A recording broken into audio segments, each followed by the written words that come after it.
Là, c'est la pièce en fait entière de Bubblegum qui avait été exposée pour Arsena il y a quelques années. Donc en fait, à la base, il y avait les 3 premiers panneaux et maintenant il y a les 8 en tout, ce qui donne cette idée de continuité qui serait entre le point, comme donc ce que j'avais dit à l'époque, l'oralité, la lettre, le texte.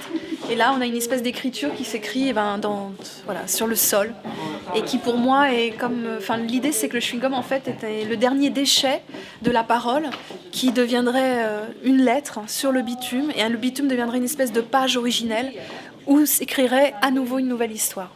Là, c'est l'idée de revenir à une écriture lisible en écho avec l'image analogique. Je mêle la photo et le texte et tout l'univers se passe dans le métro. En fait, c'est une espèce de pièce de théâtre roman qui parle de la 9e heure du Christ au royaume des morts avant sa résurrection.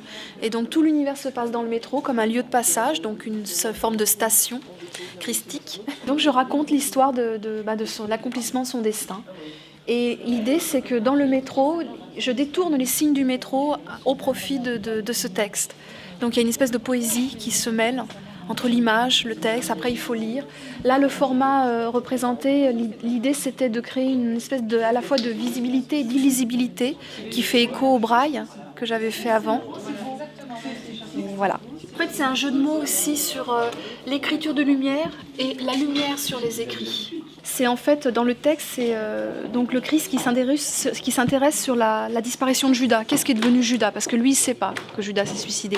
Donc j'ai retrouvé, en fait, Judas s'est suicidé, il s'est pendu, il est mort soit dans un champ, soit il s'est pendu. Et en fait, j'ai trouvé des fils électriques dans le métro, par exemple, qui faisaient penser à la pendaison. Là, tu as l'arbre auquel il aurait pu se pendre. Là, par exemple, c'est la figure de Satan qui dit qu'il a été déchu par Dieu. Et donc l'idée, c'était de reprendre l'icône des armoires électriques du métro et de montrer un personnage foudroyé, donc par les foudres divines. Après, là, par exemple, Jésus, dans le métro, cherche où est Judas et Satan lui dit il n'est pas là. Donc tu as les caméras qui représentent quelque part l'œil, tu vois, de Satan. Et tu as une croix, un endroit où on ne le voit pas, il n'est pas là. Là, l'idée, c'est que donc ça, c'est le tunnel, c'est le royaume des morts, en fait. Et là, tu as la caméra par laquelle Satan voit que Jésus arrive dans son royaume.